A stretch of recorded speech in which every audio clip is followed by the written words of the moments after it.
Morning musings by Melinda. It's Monday. How'd your weekend go?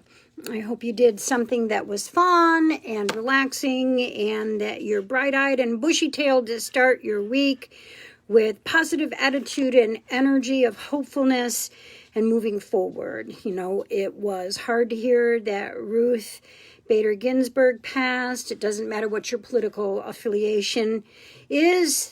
She was a great woman who was a pioneer in women being a part of government and moving forward in a way, in an interesting way. I think there's a documentary about her that I have not seen yet, but I'm very interested in looking at it. I believe it's on Netflix. So I think it was something that maybe we should all see, how she overcame some things and moved forward. And she was, somebody that really had emotional courage and persevered through health issues and tough times. And that's the example that we need to set for those who are younger than we are.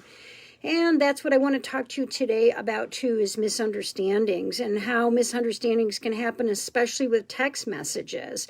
Izzy and I had a situation that really just broke my heart last week. Apparently, a client had prepaid on the website, which I guess we need to do a better job in making sure that we are in touch as soon as we see that PayPal come in. But sometimes we're very busy and we may miss that, and people don't realize that they need to give us a call and make sure that we get it set up. And people also don't realize that I'm booked months and months in advance. So long story short, I think Izzy made a mistake, and I think that there was a miscommunication here with this client. And sometimes he uses my phone to text because people won't answer their phone in today's world, interestingly, if they don't recognize the number. They don't listen to their messages, but they will listen to text messages. So sometimes he takes my phone to text message someone, which he did.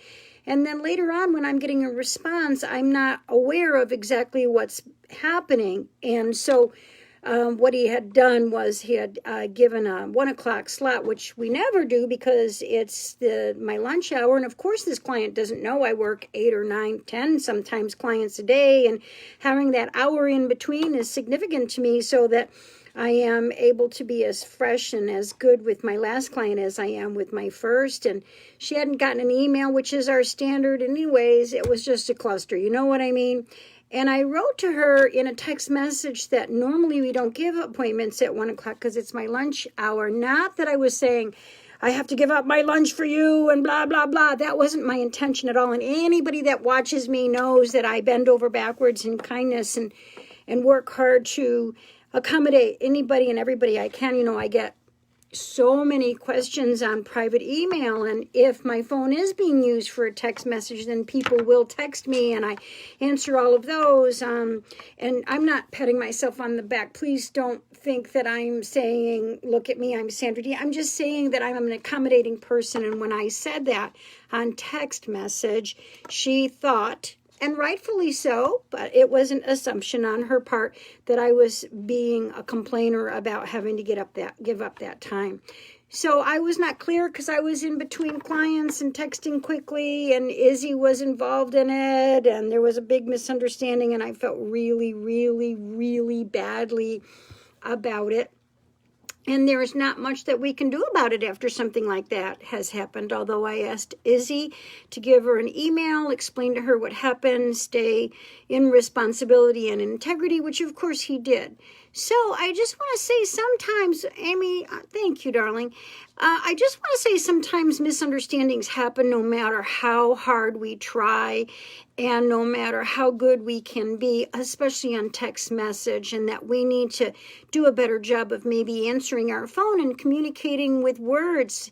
Because I don't know, with the COVID and everything being done over the internet and on Zoom and FaceTime and text message and private message and so on, maybe we're losing the art of communication, the art of the spoken word, so that someone can hear our voice intonation and they can hear the emotion behind what we are saying.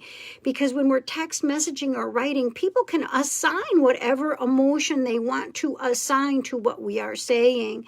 So my thought of the day and my musing for today is, how about we talk to each other again?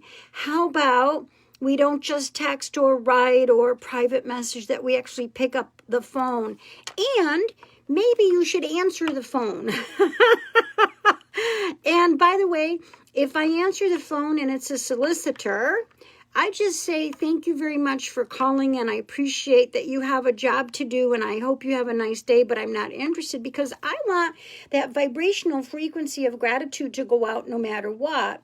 My husband, as I was getting to know him, would say quirky and funny things to that person that not always were nice. And I think, wow, that person's just doing their job like I'm doing my job, like you're doing your job, like trying to make an honest living. And maybe it would be nice if they got rejected in kindness instead of the way that people do. So I'm just asking you to watch what you're doing with your words, answer your phone, talk to each other, clear up communications. And, communications get very muddied when there are three people trying to communicate. It's called triangulation at times, when one person triangulates the other two by talking about somebody behind their back to the other person and back and forth. And that's no good either. So, yeah, I'm really sorry to my client that we miscommunicated and that I was part of that whole communication chain. And I hope that your receiving a letter from Izzy helped to assuage some feelings about that. On my part, I wanted to make a public apology if you ever watch this, and to let people know that, hey, we all screw up on communication, and we all need to address that and be responsible and communicate well and say sorry and take responsibility when it is on you. I hope you have a great day.